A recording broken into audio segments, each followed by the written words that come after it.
IPL వేలంలో పాల్గొన్న అతి పిన్న వయస్కుడిగా రికార్డులోకి ఎక్కిన బ్యాటర్ వైభవ్ సూర్యవంశీ వయస్సు చుట్టూ ఆరోపణలు ముసురుకున్నాయి. సౌదీ అరేబియాలోని జెడ్డాలో నిన్న జరిగిన వేలంలో సూర్యవంశీని రాజస్థాన్ రాయల్స్ జట్టు 1.1 కోట్లకు దక్కించుకుంది. దీంతో ఐపీఎల్లో ఆడబోతున్న అతి పిన్న వయస్కుడిగా సూర్యవంశీ రికార్డులోకి ఎక్కాడు. మరోవైపు సూర్యవంశీ వయస్సు విషయంలో మోసానికి పాల్పడ్డాడంటూ వస్తున్న వార్తలపై ఆయన తండ్రి సంజీవ్ తీవ్రంగా స్పందించారు.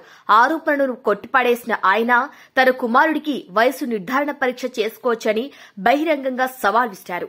సూర్యవంశీ 8.5 ఏళ్ల వయసులోనే బీసీసీఐ బోన్ టెస్టుకు హాజరైనట్లు చెప్పారు. ఇప్పటికే అండర్-19 లో ఆడానని గుర్తు చేశారు.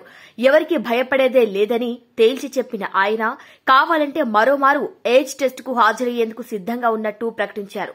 బీహార్లోని సమస్తీపూర్కు చెందిన సూర్యవంశీ అండర్-19 టెస్టులో అత్యంత వేగంగా సెంచరీ నమోదు చేసి చరిత్ర సృష్టించాడు.